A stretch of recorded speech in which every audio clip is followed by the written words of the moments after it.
അതാ ഇപ്പൊ നന്നായത്. എടാ ചങ്ങാതി, ഇന്നല്ലെങ്കിൽ നാളെ ആയാലും മാനത്തിലെ കല്യാണം നടക്കട്ടെ. എടാ അതിന് നീ വിഷമിച്ചിട്ടുണ്ടാ കാര്യം. അങ്ങനെ കൊണ്ട് പറഞ്ഞു കൊടുത്തു ജോസേട്ടാ.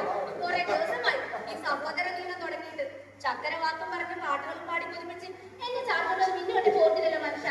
എനിക്ക് ബന്ധുമിത്രാദികളൊക്കെ ഉണ്ടെന്നും അവർക്കൊക്കെ സങ്കടമാകുന്നു. ഇങ്ങോട്ട് നോക്കി വേദനിപ്പിച്ചിട്ടുണ്ടോ ഈ അവസ്ഥയെ? ഒരു വാക്കുകൊണ്ടോ നോക്കുകൊണ്ടോ പോലും അതൊരു കഴിഞ്ഞു വരുന്നു. എന്തായാലും ഞാനൊരു തമാശ പറഞ്ഞല്ലേ. എന്റെ ഭാഗ്യമല്ലേ ഈ സുൽത്താൻ ചെന്നാൽ, ഈ സീതയുടെ ജീവിതത്തിലെ സുൽത്താൻ. എന്റെ ഭാഗ്യം, എന്റെ പുണ്യം. കല്യാണം ബുദ്ധിമുട്ടില്ലാത്ത തരത്തിൽ പാർക്ക് ചെയ്യാൻ ഉദ്ദേശിക്കുന്ന 2 വണ്ടികളും മാറി മാറി പാർക്ക് ചെയ്യേണ്ടതാണ്.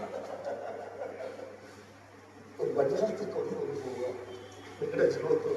സത്യം, ഈ ലോകത്ത് ഒരു ഭർത്താവും ഭാര്യ ഇങ്ങനെ സ്നേഹിച്ചിട്ടുണ്ടാവില്ല. ഒരു ഭാര്യ ഭർത്താവിനെ ഇങ്ങനെ പ്രേമപൂർവ്വം വല്ലാടിച്ചിട്ടുണ്ടായില്ല. ഒരു ഭാര്യയ്ക്കൊക്കെ വേണേ പറയാം മേടുപോറിയിച്ചവർന്നൊക്കെ. അതിന് എത്രയോ മുകളിലാ നിങ്ങൾ. ഇതൊക്കെ ഇവിടെ ഓരോരുത്തരും കണ്ടുപഠിക്കേണ്ട ജീവിതമോ അല്ല. നമ്മുടെ അത് ശരിയാണല്ലോ. എന്തോ? വിളിക്കണ്ട ഞാനത് കാണട്ടെ ആ കല്യാണപ്പെടുന്നത്.